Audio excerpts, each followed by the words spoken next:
What's up, guys? In today's video, we're going to be doing a live Q&A around marketing, media buying, all the things. We've got Luke here, co-founder and business partner, and Marius. Close enough. And he does our media buying and a ton of media buying for guys in info and coaching space. So we're going to go through the type form and go through all the questions. First one we got on here. Can you go more in depth about my Google Friends angle with his Google My Listing and affiliate PPC? So on episode 85, I talked about somebody who does Google My Business that essentially does localized Google My Business, has a bunch of them, let's just say, call it 50 of them that are in different cities, and then he optimizes them for search engines and then has different pay-per-call, like different link phone numbers in there that then route out to networks and private buyers. So he'll, let's say, landscaping, for example, or like pool installation.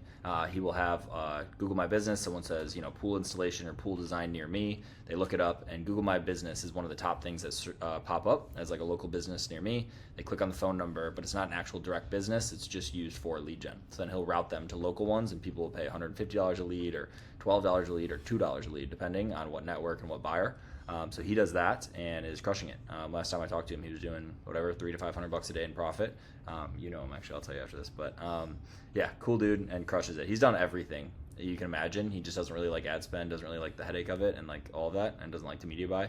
So he just does everything organic and just slow builds these things. So that's that one. Next one from test@gmail. I tell everyone they can put whatever email they want on here and put a fake one so they don't get doxxed.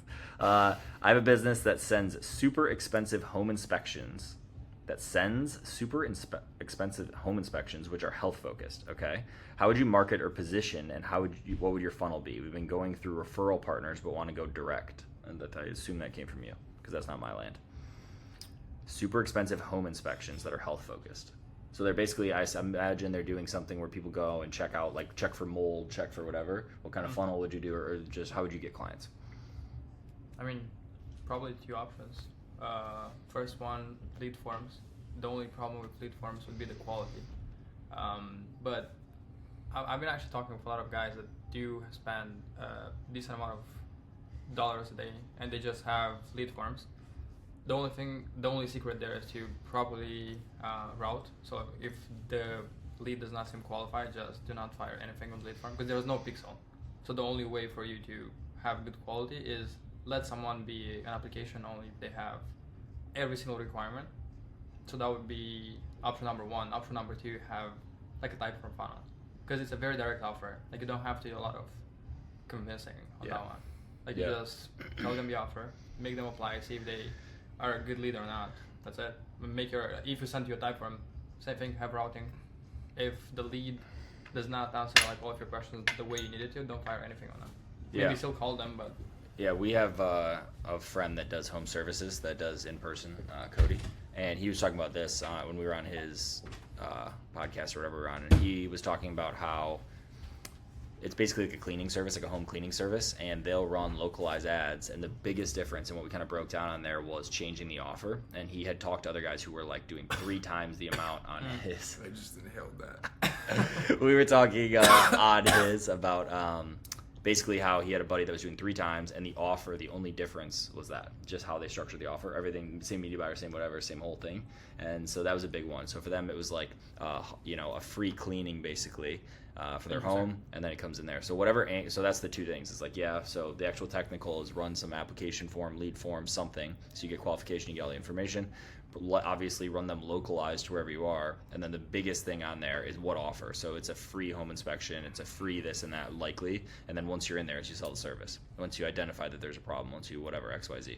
So anything else? No, I'd say that's it. Just to add on top of that, now you say this, we do run some lead gen ads for a company in the pest control space, and one of the biggest differences that we see in quality is the type of offer we run. It's like, is it 10 leads in 30 days, or I'll get you 10 clients, or I'll get you this, I'll get you that. Or in your case, like I guess it's vice versa, because you want to get customers. But yeah, the offer changed a lot. Yeah, and just for context, how much have you spent on Meta, you think? I would say across Meta and Google, 75.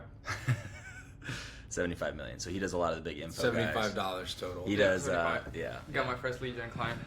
So no, yeah, he spends mainly in info and ecom, but info, like he does some of the biggest guys that we know, the 8-figure a month guys at times, a lot of things. So just FYI. Next one in here. What is the best funnel for organic audience, high ticket info, and how would you go about sending traffic to it?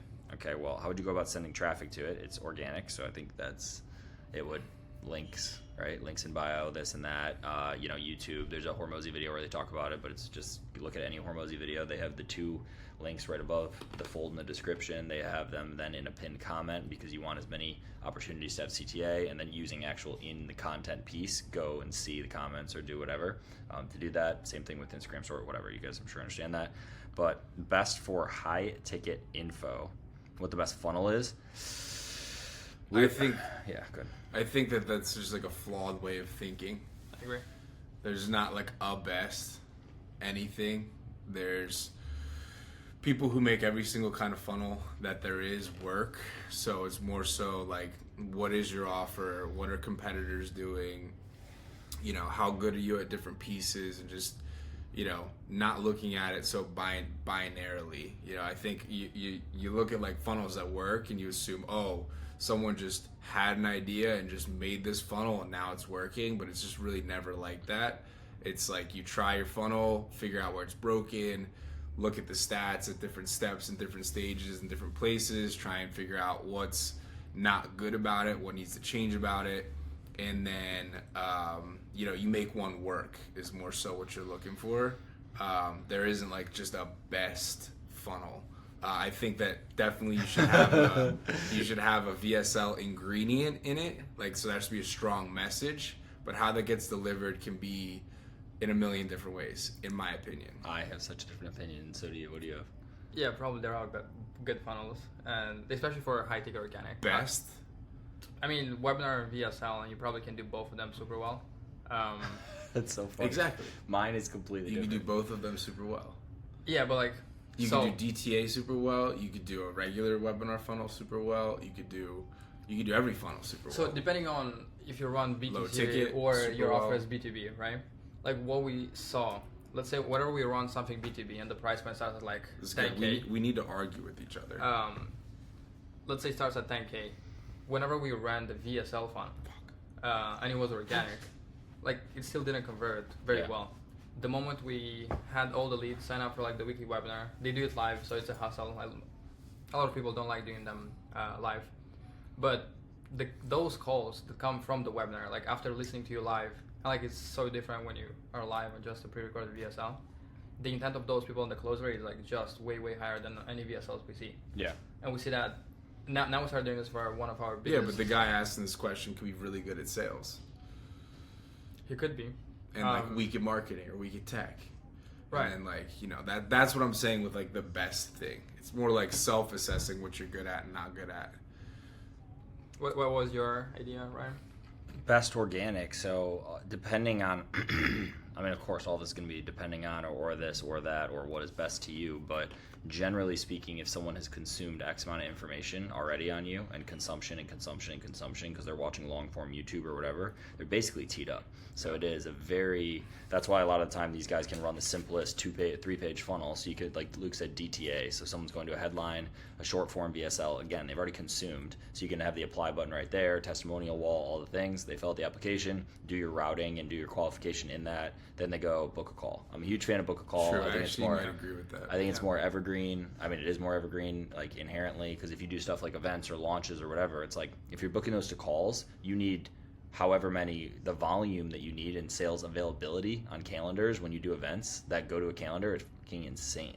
You need like a lot, right? Like we know guys who do 30, 40 sales reps that are like on hire to just come in for that and just come in to then set, because then there's drop off, and like that just sounds like a mess to me. So evergreen, organic, I would do it to a DTA unless you can make the offer sexier, which is like something that you have that's gated, that's free, that's low ticket, because you're going to get more people, generally speaking, to do that and get the next intention step down the line and then go into a book call. Right, but you can only do DTA if you have if you can tie a promise to your offer. Like, I'll help you do X, Y. No, I think with organic, that's the point. Organic can be very little. They have an offer. Well, organic, let's say you like, have they're a biz consuming offer. you. It's a biz offer. Okay. But like promises in BizUp are like super sketchy. Like you can't really, like you get in a lot of trouble promising stuff.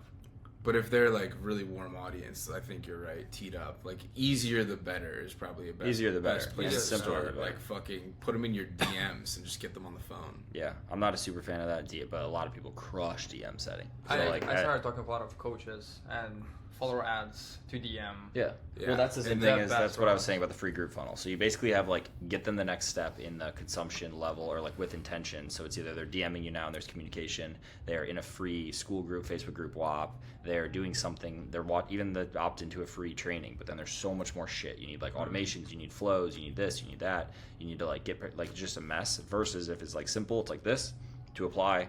They apply, they qualify, they get on a phone call. And it's like, we were talking to a guy at the event that has a 90-something% show rate and a 50% close rate on like a mid-ticket over the phone because they're so fucking warm.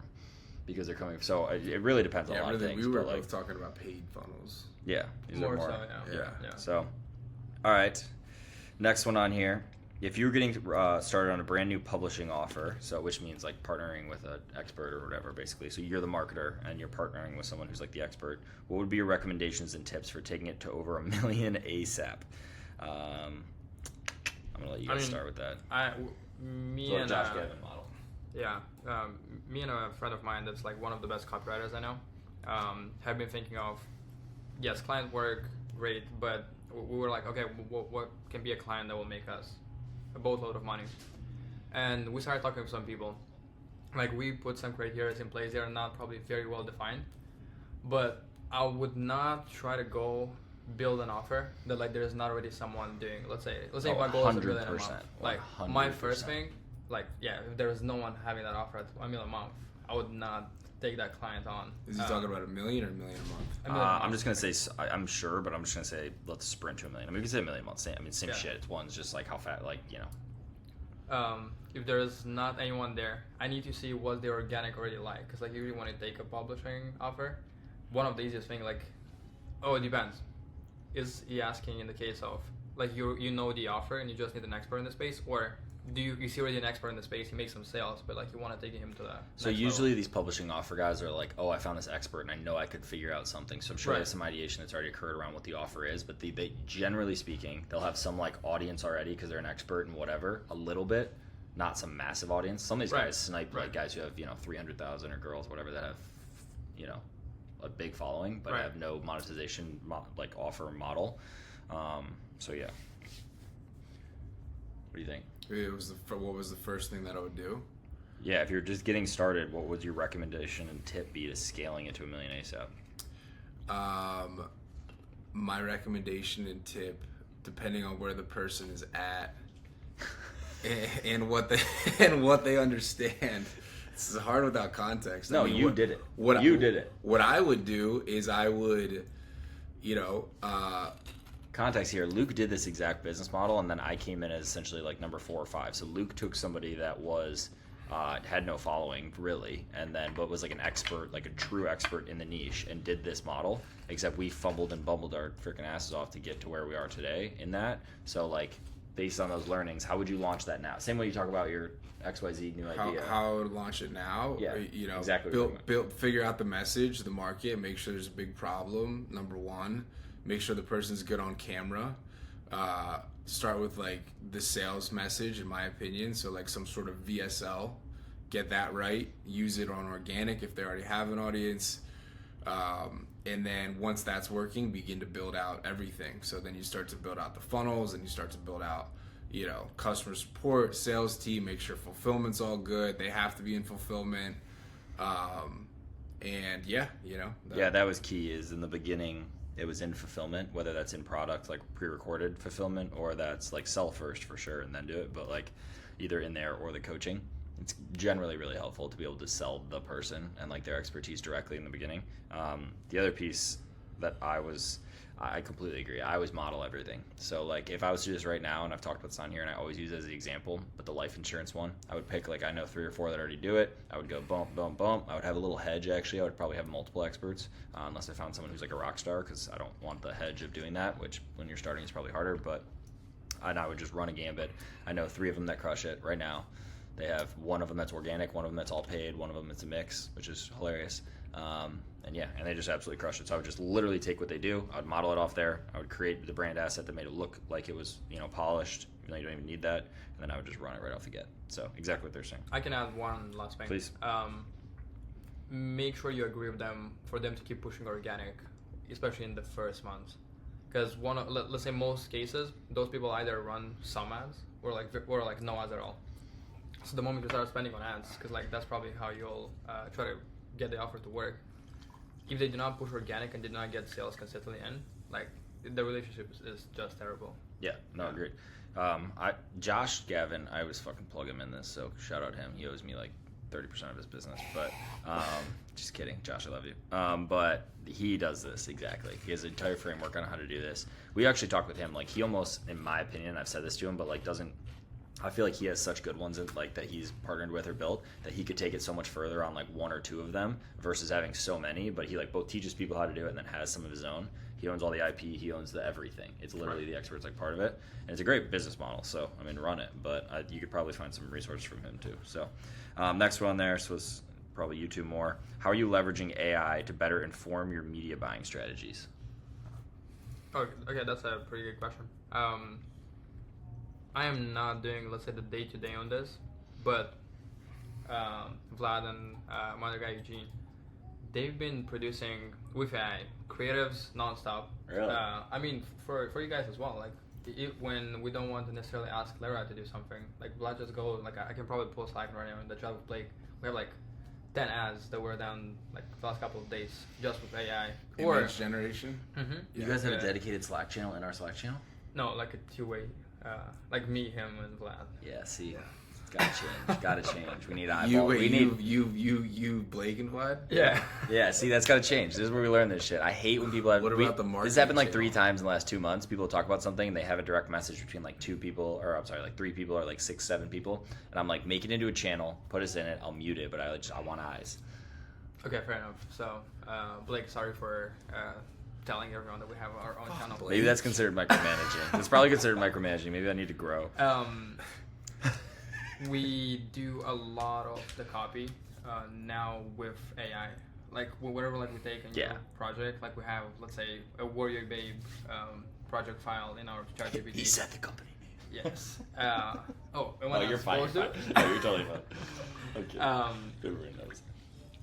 We produce copy. Like Blake sometimes asks Vlad, like, hey, can we do this ad here, but like try the strategy where we have like 21 ad copies, and like in the normal scenario, like it would take us, I don't know, 2 or 3 hours to produce 21. Like it takes like a couple of minutes, and like we just revise everything. Yeah. But because we prompt the AI so well and give him all the context on the offer, like all the little details, and like we don't give all that information, like just freaking throw it one time. Like you talk with the AI in the beginning, just make sure all the points are good. From there, it spits copy. So that's copy that's creative. What about actual media buying? Because I've seen Vlad send us stuff where it's like just like reporting or like finding quick things, and I have one on this. But what about actual media buying? Most of the stuff we do is exports from Marius, then exports from Facebook, and combine that data. We don't have like AI agents yet. Even if Mark is like, dude, like, I don't get it, like, why you still do media buying? Like, you can have AI manage everything. But it's like, yeah, well, it's not as simple. You're like, Mark, you pay me to do media buying. What do you mean? It's not as simple just because when you have third-party tracking system, in, like, most cases, like, Marius is there. Like, it's so hard to actually make sure the data is correct and, like, it's pulled the right way and, like, the decisions are made the right way. Especially when we manage... How much we manage a day? Like, whatever. Let's say accounts that spend 30, 50K a day. Like, it's so risky to just give it to AI. Yeah. Like, those people are paying a shit ton, and, like, we don't want to delegate that.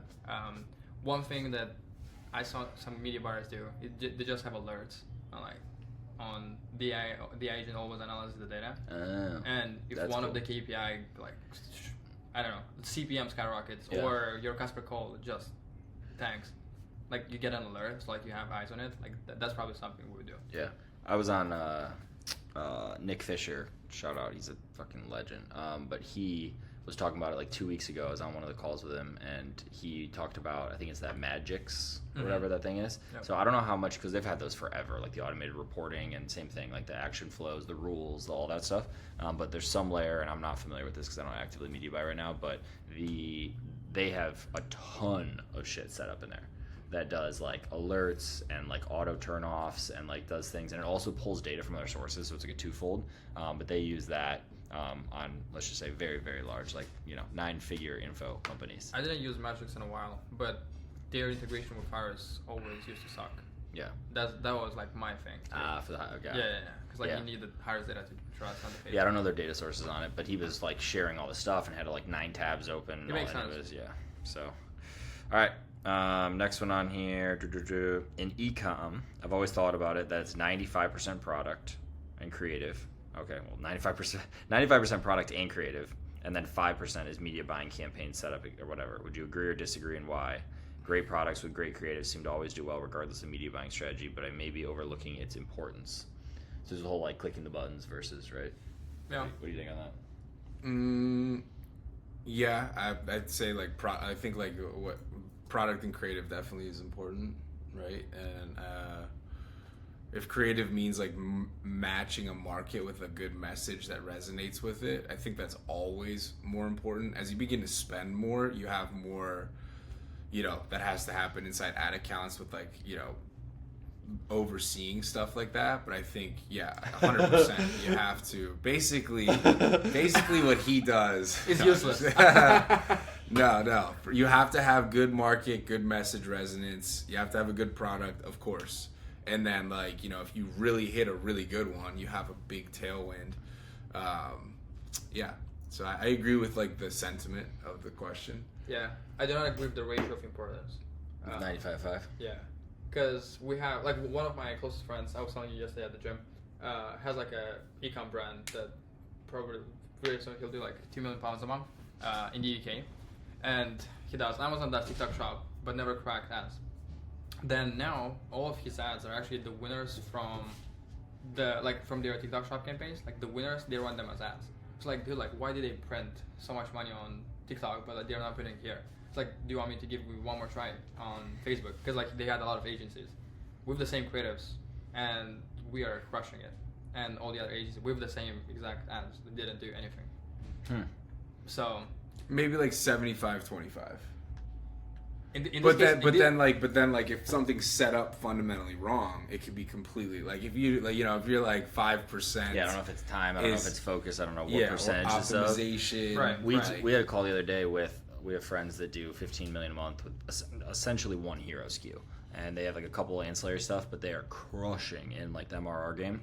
And he literally was like, we have one media buyer who pops into here, and like he basically was the 5 to 95 approach, like in his mind. Right. And again, but then already knowing how to do it though, like you have to fucking know how to do it, like setting up the account correctly, having your pixels correct. They were doing crazy shit with like not day parting necessarily, but like they were like same day. They were almost like what do you call it?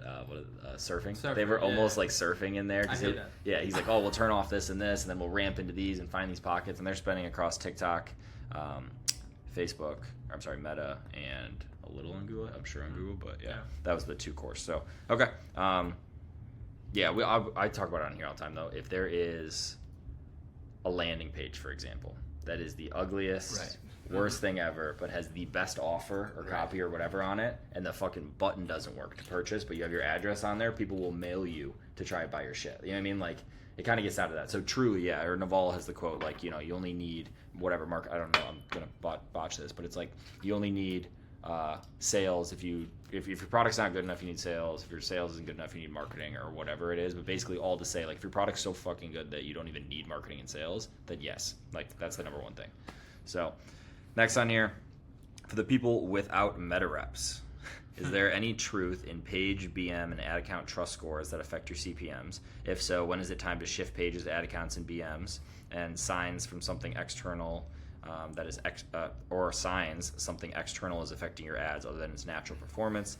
Had a friend of mine switch ad accounts and performance improved, so wondering your thoughts on external factors. Love your work, Ryan, Luke, and Marius. Yeah.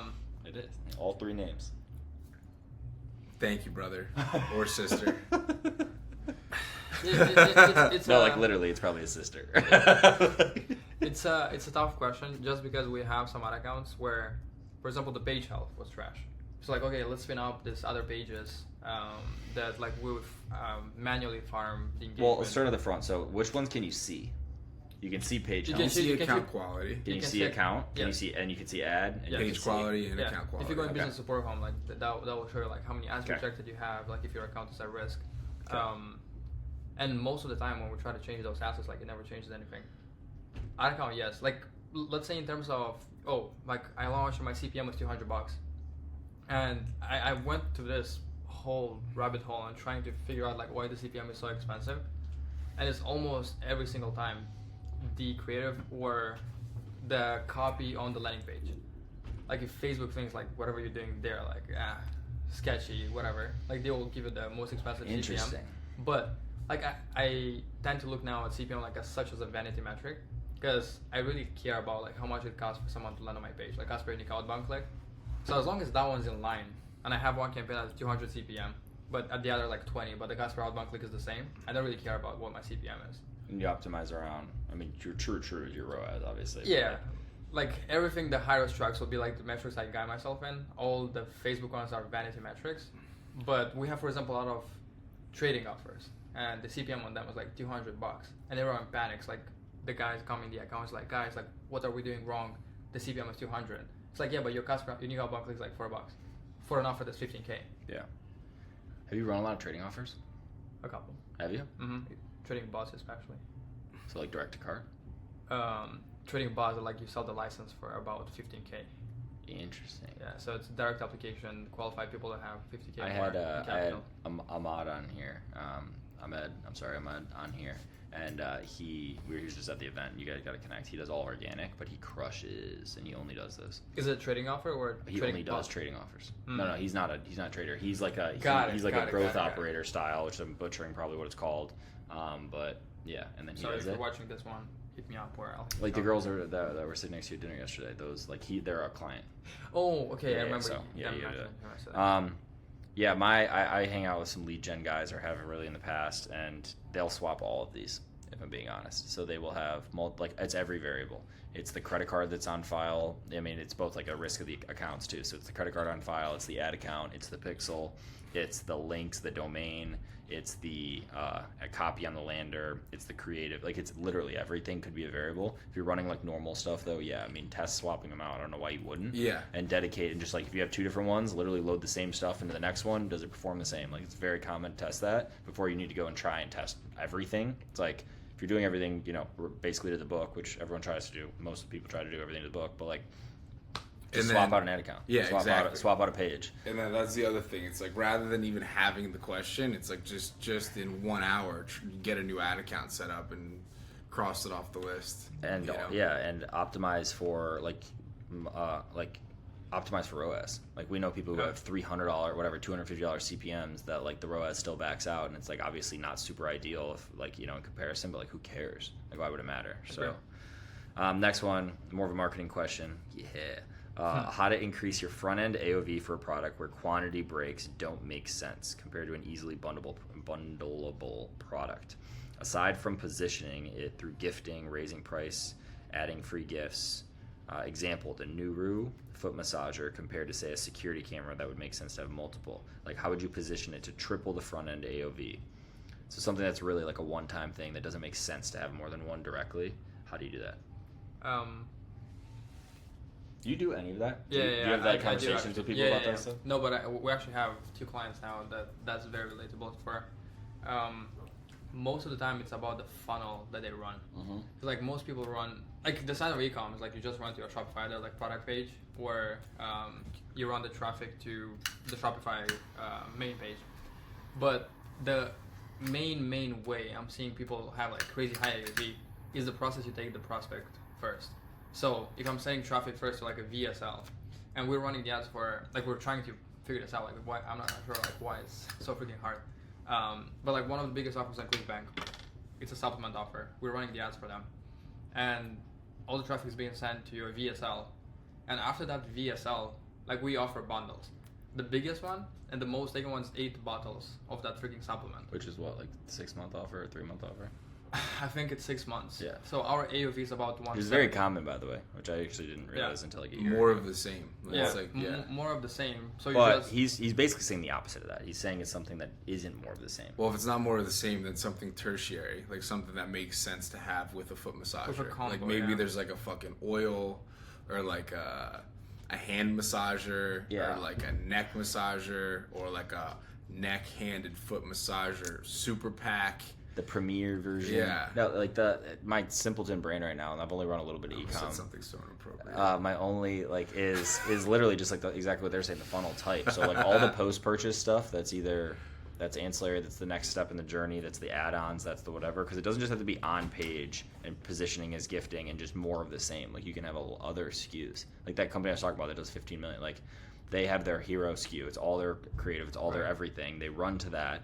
But the only amount that is going to ever occur on the first page of the checkout or the first order directly is going to be whatever it is, $50 or whatever dollar value. Then there's post-purchase upsells. I'm pretty sure at this point they don't do pre-purchase because, again, that affects like conversion rate and stuff. And I don't 100% know, and you can play with that. But like the post-purchase shit is just like increased AOV add-ons that don't ever affect You the can do a conversion guide, rate. like a foot guide. Yeah, 100% margin.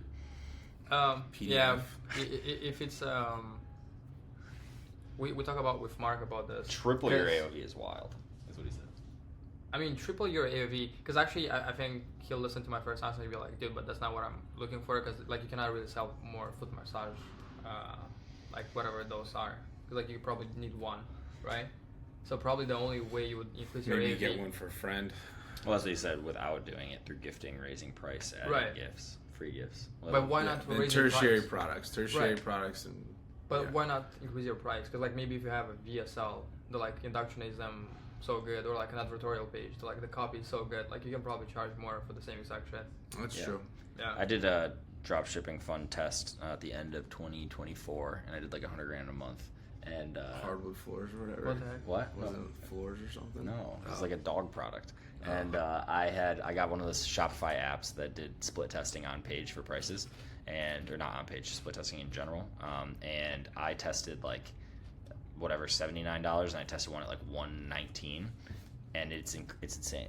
It tracks like the full throughput, and then also like the AOV stuff on the on the upsells and like total cart amount.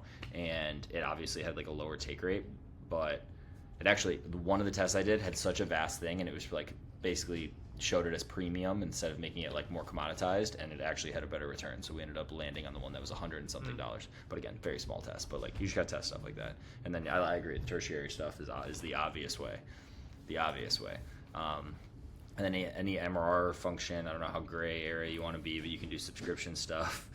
You can do community-based stuff that's included in there, depending if it's community. It could be community-focused. You can do add-ons for shipping stuff. That's the same ship. You know, you can do a lot of ways to do that. But I mean, one of the biggest ecom hacks that I know of is whatever your product is, just sell it and don't ship it. I heard it increases margins a lot. Yeah? Yeah. That's a great advice, yeah. You heard it here first. Ecom question. Oh, another ecom question. Okay. I'm sure you've answered this before, but how to handle the fluctuations in results, especially when you're testing on ABO campaigns. Example, you test a VSL for 3 days at $100, and you have a 1.5x KPI per day, and then 20 to 30% net each day, so you bump to 200. Okay, so you're basically consistent for 3 days at $100. The next day, so you bump it to 200. And for another, from 100. From 100, yeah. 20% net each day. Yeah, so you bump to 200, results tank. It's a very large TAM, and the offer with large TAM script hook targeting, so not sure why increase in spend has such a large drop-off. What factors could cause such a steep performance decline when doubling test budgets? So yes, he was doubling his test budget after 3 days. I mean, first one, I'm actually not disconsidering doubling budgets when you're spending only 100 because the budget's not even that big. There might be a couple of things, like one, your ad account is not actually primed to spend huge amounts. So probably one thing you can do, if you can afford it, try your test at a higher budget so you don't have to increase every single time. Because I met a couple of guys recently that their whole philosophy on running ads was, if a campaign works, don't touch the budget. Like just let it run and like make your changes at the ad level, like if something tanks, but don't change the budget. Which in some accounts makes so much sense because like I know exactly like the type of accounts you mentioned.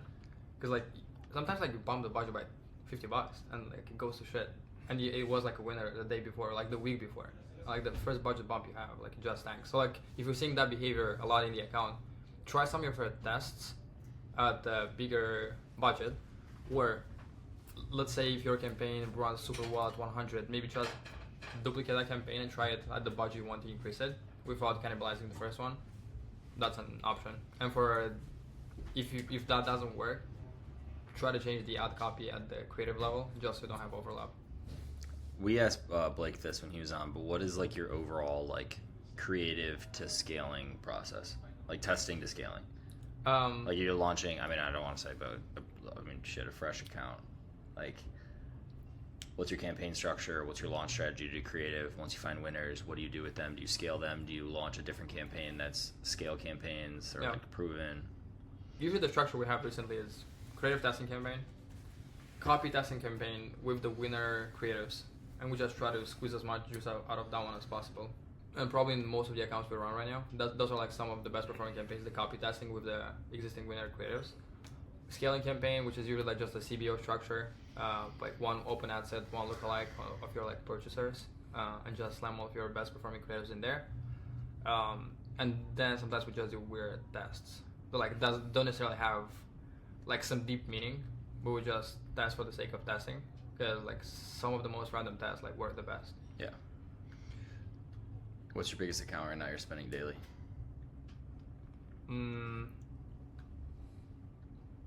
It dropped a bit. It used to be 100K and now 70K a day. In Ecom? Low ticket front end, actual product. No.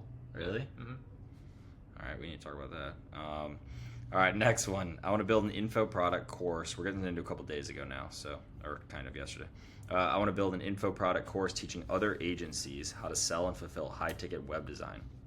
Can you spitball on this idea, what you do to offer as an order bump OTO ascension? Should I just make a school? I've done my math, and I think it works. How can I test this idea to see if it has legs without building the entire funnel of products and putting a ton of money into it?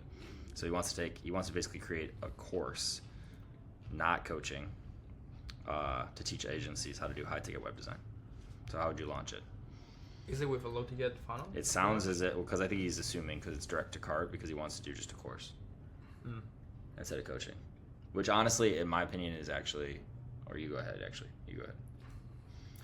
If you're trying to test the idea, you're trying to test the idea to see if it has legs without building an entire funnel of products or putting money into it. A ton of money. The most obvious thing would be see if somebody's already doing that, and if someone's ads have been running for a long time, then you know it works, and then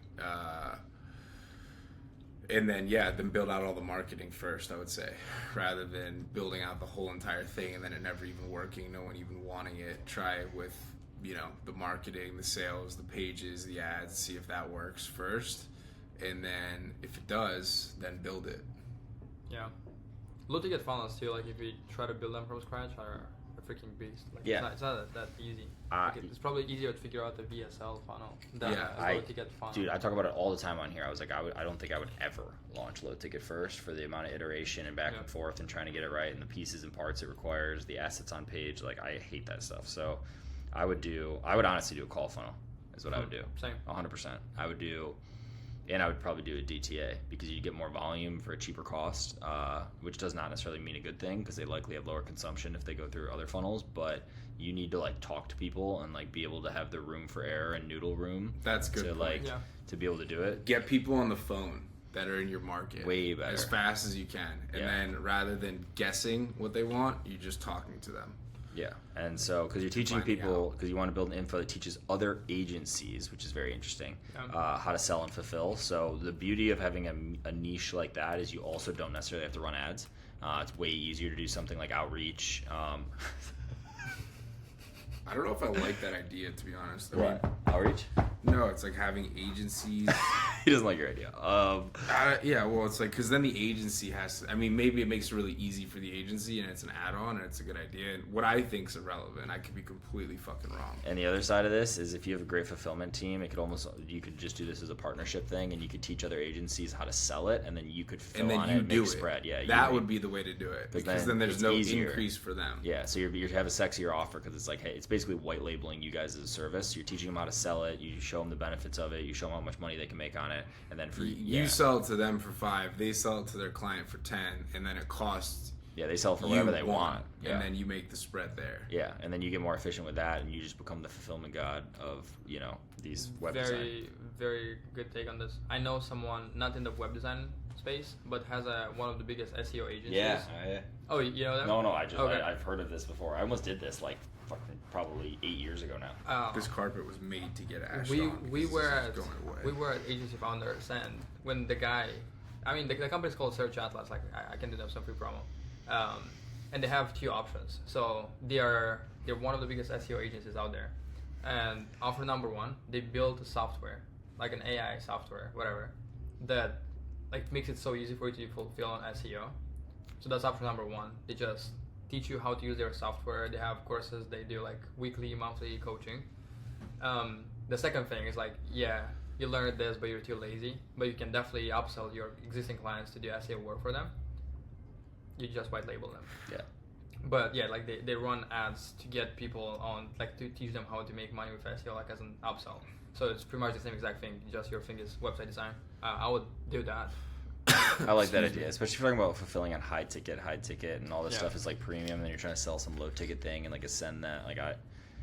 Because if you're going to try and sell something that's like mid ticket essentially, which is like a 1 to 2K style offer anyway, it's going to be something that is more. You're going to need like a bigger process. You're going to need a webinar. You're going to need VSL. You're going to need to go through that whole thing. So that's how to start there. Next one, what's your follow-up process look like? Like duration, no-show, all of that. I'm starting to get in a couple days back, so we actually might cut this here soon. Yeah, because the rest of these are all questions basically for me, and I don't really want to. Yeah, these ones don't really make sense for these guys here. So, all right, we'll wrap it at that. Or actually, let me see if there's one more in here. I think we're good. Follow-up process.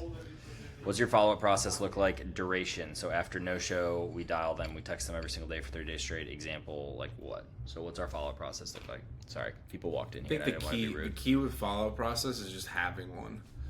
It sounds oversimplified, but just like having a process, and then people way underestimate how important the systems and processes you have once you have and paid for a lead are.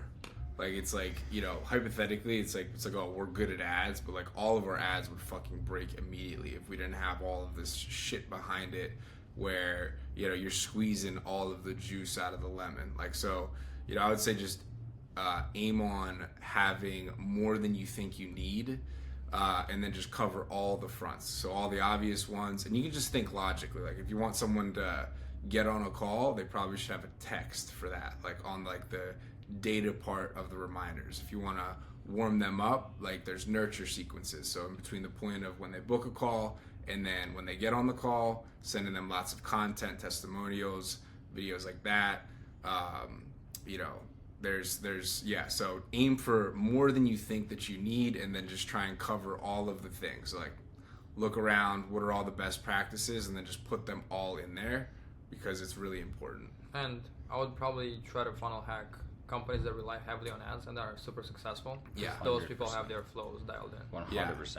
I mean, we were in courses and funnel hacking and whatever is how we initially got like the bones of all of ours, and then you have to obviously change it to your niche or your messaging. But and then so if you to get technical for you, so like if it's VSL opt-in funnel, you have an opt-in, you have an application, you have a book a call, and then you have like when the call actually happens, and then you have the sale, right? So I don't have enough fingers, but if you go through, so we'll have an automation for each layer, right? So somebody who opts in but doesn't apply, someone who applies but doesn't book, someone who books before they get on the call, someone who no shows on the call, and then somebody who's pending or whatever in the deal stage layer.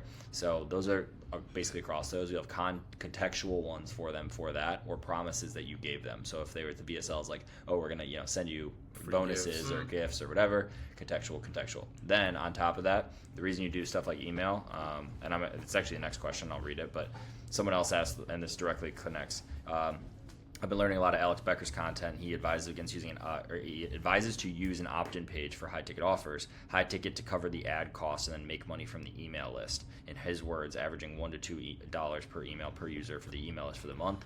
You use a similar funnel. Did you find that works? Did you guys make money off the list? Okay, so one, I please send me this content because I don't know where Becker would use that. That's like affiliate lead gen language usually, and you wouldn't want your high ticket to cover your ad costs. It's like it just doesn't sound really direct. But in saying that, opt-in for high ticket, the reason that we do it or why it really works for us is like exactly what Luke said. So like if we didn't have any email automations, everything would explode because we are capturing the email so that we can do all those contextual automations and then also email them twice a day, every single day, 7 days a week for a very long time, sending them content pieces. And for us, we optimize by sending them content pieces that are on the site, and the site itself is like a web of content. So they go for one thing, and then once they're there, there's like recommended ones that are similar to this. We do the same thing on text where we'll send them to the site and do things that are contextual to them. So we're constantly pushing them there for consumption because you have their email, which is like the smallest level of intent. I mean, I guess a click is before that, the intent. Then they give the email, and then we do all that. Versus if you go to an application or something, you like push them down further. So that's my opinion. Hey, I'm not gonna read that part out loud. Quick question for someone who runs deep in ops space when you're hiring real A players, media buyers, a real A player media buyer, especially for YouTube. What are the biggest things you look for? Does industry experience matter? Meaning someone who's crushed a training offer. Do you think that translates well over to like an ecom coaching? How much weight do you place on platform results versus broader skill, like CRO instincts, funnel diagnostics, etc.? Do you expect buyers to write the copy themselves, or do you have someone to spot? This is like all broken up. Sorry. Any red or green flags you learn to look out for? So essentially, trying to dial in their standards on how they're going to hire for media buyers, which is perfect. And this was asked before I was even here. So, what do you guys think on that? I think you need to have all of the parts covered. So you got to have someone who's good at like thinking, like CRO, ad copy, creative, and then also media buying. And then it depends if you know how to do it or not, right? If you don't know how to do it, they need to know how to do it. And then in that case, the best thing is always having someone who's already done it, right? Like if you can find someone who's working on, 30 other accounts or something like that, and they're running Google, and they're doing it successfully, and they can pop open or show you just results, they know what they're doing, and then figuring out like where their capabilities start and stop, and then just addressing it. If someone can do it all, then you got someone who can do it all, and if you have someone who's just a part, then you got to fill in the other parts. So depends on what you know and then what they know. And then my take in hiring is we want to try and find people who are already doing it successfully. What about you? I mean, you hire media buyers for your team, and then you guys act as media buyers for companies. So, like, one, where do you guys draw the line on, like, what you... He can teach them really well, though. Yeah. Yeah, exactly, yeah. That, I mean, like, all of our best guys, like, start pretty much from zero. Yeah. Because main thing for me is, like, to go from 0 to 1, like, that one's probably the most complicated part until, like, they understand the platform, all of that stuff. But for them to just become super technical, analyze the data, like that one I can teach. Like I can teach someone to be like top tier talent. Like we were talking yesterday about like lead gen, but even in the info space, info is like very contextual, and like you need to understand a lot of strategy until you can be a good media buyer. Yeah, he asked that. So like the difference between someone being ecom coaching and training offer. So I guess those are both info kind of, but right. Like what do you think about info to ecom buyers? It's very different. Very different. Yeah. For direct to card essentially. If you run ads for an info product, you need to understand the strategy super well. Because like if you don't know what to look at, like which numbers, like what's your actual KPIs, what you're optimizing for, like where do you see the funnel is broken, like how do you report to the client that, I think that's super important. The more I think about, like do you want your media buyer to write your copy, like help you with the strategy, help you with the angles, I think media buyers that are really good at buying media, but then also are very good at writing copy are like super rare. Like Blake or Mark, they're like some of those rare examples when like I can do it all. But even in my case, like I'm working on my copy game. I think I'm pretty good at strategy. I think I'm really good at strategy, but I don't think I'm that good at copy. So for someone like this, if they're hiring in and they want a media buyer, like clearly that's the number one portion of the skill they want. Right. Obviously that part's like non-negotiable, but how far? I mean, I guess it's contextual on the person already, right? It's like you don't even know. Yeah. You're not trying to find someone who also has this. I mean, you might, but like, just look at it like marketing. Like you need to solve marketing. And then if that means a media buyer, if it means a media buyer, that in my opinion, that typically means that you already have the strategy and the creative and the messaging part figured out. If so you have to figure out marketing, not just one thing. But also if you get someone to agree to do for you the copy, the angles, and the media buying, and then retainer-wise you offer something super low, I can almost guarantee you that not good. Yeah, you're not getting something. No, anyone who can actually do that well is extremely powerful. Yeah, and they are super they have expensive. the ability to make a lot of money. Yeah. So an interesting thing just kind of on overall hiring is I've talked about in here, we're just now for the first time like hiring people that have hit bigger PRs, that have done more, like have more experience than we have in something. So example, like, CMO like has done higher numbers than we have as a company. And in the past, a majority of the company has like grown, like we're always doing PRs together. Like we are always doing PRs together. We haven't done certain things until we've done them internally here. Right. They're more expensive. They're like all they go down the list of things, but there's a lot of pros and there's some cons. The event we were at was talking about how theirs is the exact opposite model. And again, we're only doing this at like the C level. We're kind of doing it in other places, but like mainly at the C level. But they talked about how they go from your approach, and essentially like a couple of guys that were on very high level positions in their company were setters that like rose their way up, and they teach them things inside there. It's just a different approach. Either works, either is right or wrong. The different like pro cons is like we're paying more, right, than somebody, because like just the expectation and like the growth that occurs when somebody is this in the company and then can grow to this is different than hiring outside talent or poaching or trying to find these people with experience, because they either inherently are worth more, or they think they're worth more, or whatever. So just something to think about. So yeah, I love what Luke said though, because it's like you're just trying to plug the gap. Like if you're literally trying to find a media buyer because you have the other things, find a media buyer. If you're trying to find like, it depends on what you know. It depends on what you know, what you need for what your current setup is. So I think that's a good one. Next one is a novel. So this is. All right, let's rip it. Put it in ChatGPT and summarize it. No, because it has data. We sell info coaching in the AI space. How to that's kind of funny. How to become a data scientist and how to build AI agents. 2 mid-ticket courses. I need to buy it. It's pretty profitable on the front end, and also around 10% of the mid-ticket buyers are buying high-ticket.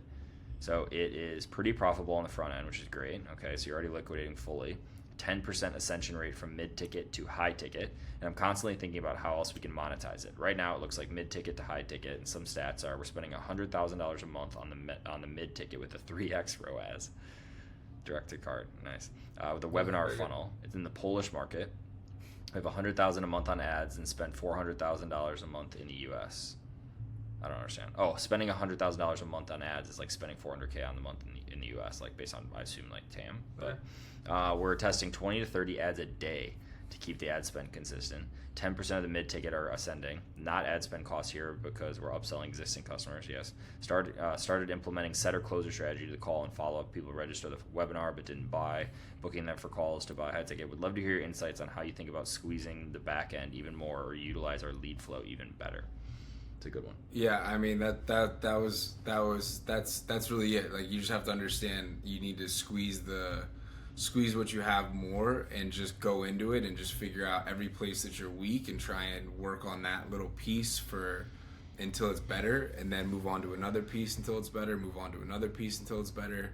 And that would be high level how you make that better. And the other thing would be if you can just increase the ascension rate, obviously that would be huge. 10% is super high already though. 10% nah. Mid-ticket to high-ticket? So mid to high, that's not high. Low to high, that's high. That's double high, yeah. But can we do another sparkling water, please? Another one? Yeah, thank you. Sorry, sparkling water refill. All right, so if you go back to the episode with that Brooke, Hidink is on. He is a class example of this. There's other, I don't want to say names. He said his own stuff, so I feel comfortable saying his, but there's other people who do this. They will run mid-ticket webinar, and theirs is a 1 to 2K ticket, and they will have a 20 to 45% ascension rate, Okay, and they do it on the onboarding call. So like globally, to look at this entire thing, if you need to map everything. So you need to map front to back. So it's like, what is your webinar conversion? What is your, like, go through the steps, every single one, map every single one out with every single conversion rate. And then once you have them all mapped out, it's pulling each one up, 1, 2, 3, whatever. And then backing out on the very, very end, what's LTV right now, all right? And then what's CAC. And then do that math, and then do your percents across, and then find your lifts. So like the one piece of it that I was talking about there was making it so your onboarding call or your implementation, whatever call that you have, get a higher take rate on that, whether that's through the sales script, whether that's getting more people on the call, getting more people to show, like either show on the call or book the call. Like there are so many little conversion steps in between there. That one's a 20, you get to a 25, and the further forward you go in the funnel, the more tweaks you make here, the more it affects the back end. So something as simple as getting a 5% more conversion rate on your registration page, depending, will back all the way out massively on what the change of the LTV to CAC ratio. So like map that whole thing. You should DM me because it's interesting. So DM me on something and say that you came from here. But there's a million ways to squeeze. And then if you're just thinking like big things, it's probably that one, in my opinion. It's probably that ascension rate that you guys said, the mid to high, because you can really hammer that up if the offer stack's right. And then what the offer is structured like, depending, if you can introduce, there's a ton of people here that were doing this that opens my mind, some form of membership recurring something that you have on the back, the middle / back, or like 2 different things on the back. That's fucking huge for LTV because you get a community going, you get a whatever going, and you start a couple $1,000 or whatever, and that stacks so quickly, and you get, so I would do that.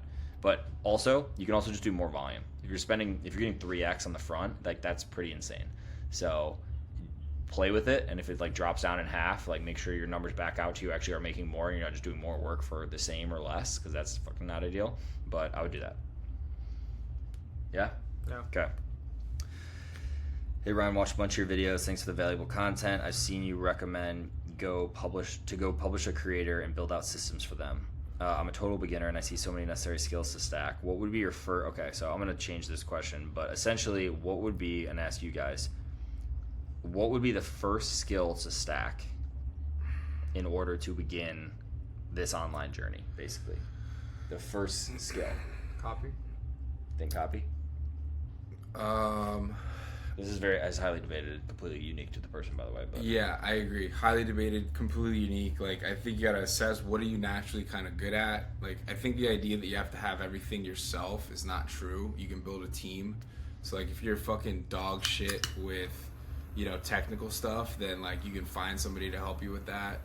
Right, but how do you go about the positions that are not, let's say when it comes to like, let's say a tech position, an automation position, like if something's not right, you say it. If it's not done right, you say it right away.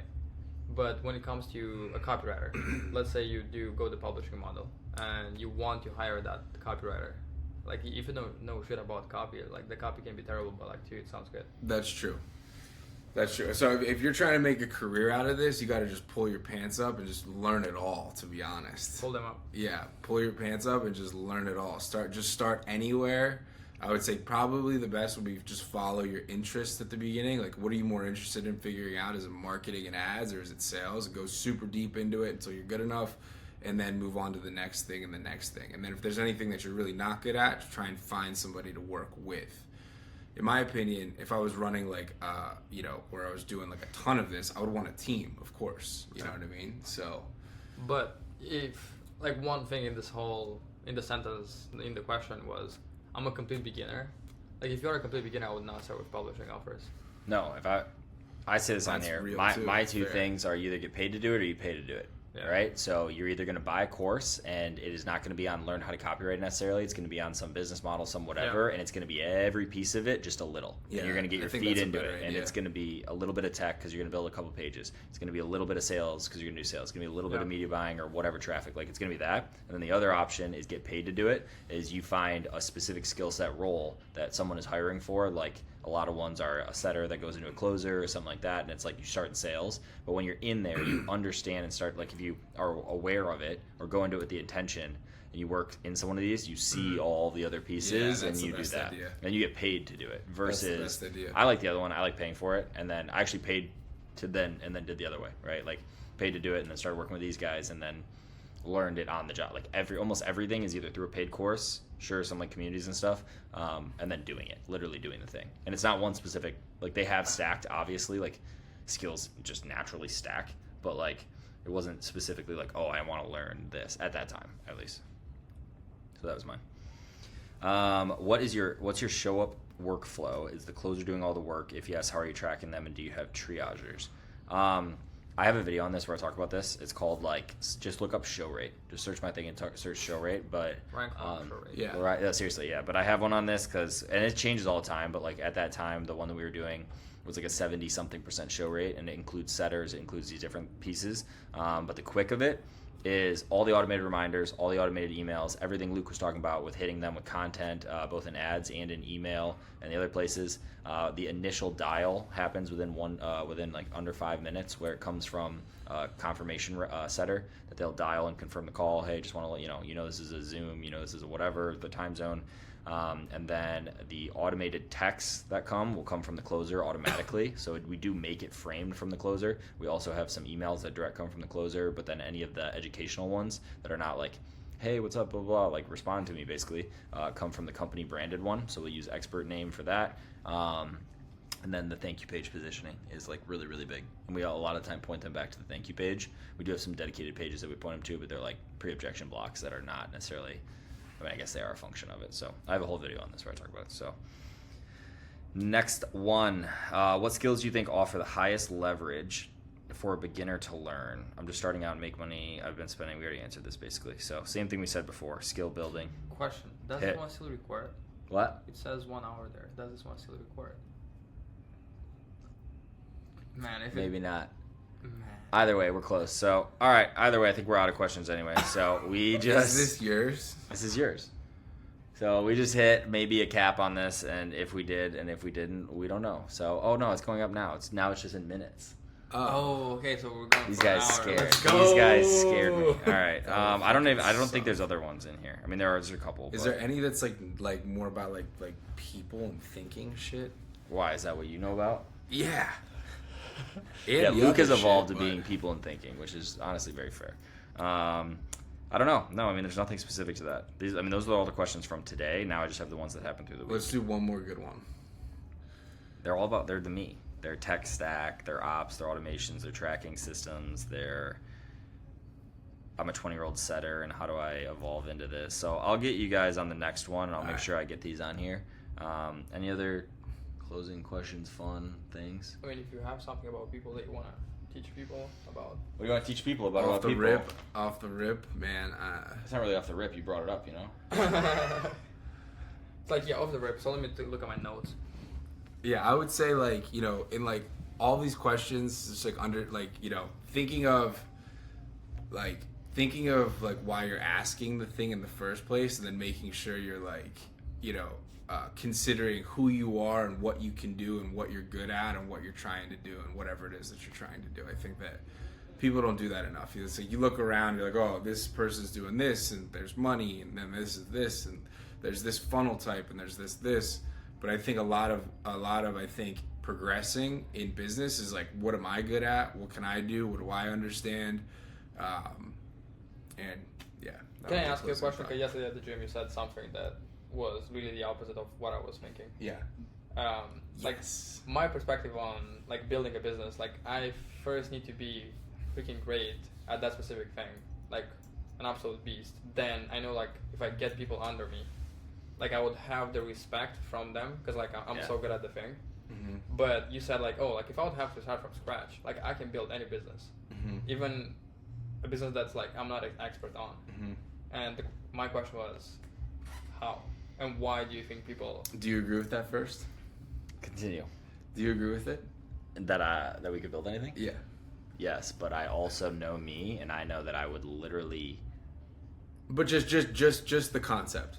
The concept, but how I would approach it is probably different than I think how you would. Yeah. Because I would psychopath, like let's say we pick whatever, like I need to become whatever it is. So if it's like whatever industry or niche, like I need to understand it so well so that I can do what you're talking about. Like certain skills specific, like yes, I know enough about this or enough about this, and generally speaking, we'd probably do it. Like I think we understand at some level. We only know this much, but like we understand some of the fundamental stuff that it would translate. But like whatever the industry specific is, I would go so deep. Yeah. So deep. Yeah, like understanding, like it's yeah, because dude, the respect, no, not a good thing. Like the literal minute detail. I would go to conferences. I would watch every fucking course, every YouTube video. I'd listen to every podcast where someone's talking about some nitty gritty thing about a home service thing that is completely different that I wouldn't know about, because I do think the respect thing is fucking real. Yeah, I think that If I was in it, if I was just think that owning someone it, can different. respect you without you having to have intricate details on what the thing is. Yeah, and that's a little bit why you and I are different. But like also like, I mean, think like private equity play. It's like I don't, they understand the math and they understand the business model and whatever. Do they understand maybe some minute detail? And no. they make the most money out of everyone in the world. Yeah, but if we're talking about operating versus owning, is different. So if we're talking about like owning it and owner operating it versus just like owning it as like, a cash flow or whatever, it's just different. It just depends. But like I generally speaking approach things a little bit more like I need more information before I do something, generally speaking, than someone like you. Well, I definitely still need more information, want more information. I'm just saying like more and more, like the consumption level that I would go through is more. Yeah, I mean, I like how I think of it is I would get all the consumption of the stuff that I needed to get the consumption on. But I think that like if you want to build a company and then like you kind of know you can build a company because you understand the company, or you understand like I mean, you look at like an e-commerce business, you look at like an info business, you look at like whatever. If it's on the internet, I think there's a lot of shit that's fucking relatively going to be 100%. very the same. Businesses are people, then you have operations, you have marketing, you have sales, you have the product. That's kind of the same thing everywhere. And then, how I think of growing companies and businesses is like, first having a really big vision, like that helps. You have to have the belief that you can build something big, and then it's got to be big enough to where people that are talented can like fit into it and reach their own self goals, like self-actualize inside of what it is that you're trying to do. And then you bring everybody together, and then my frame of mind is always like, how can I get everyone around me paid and successful and align incentives?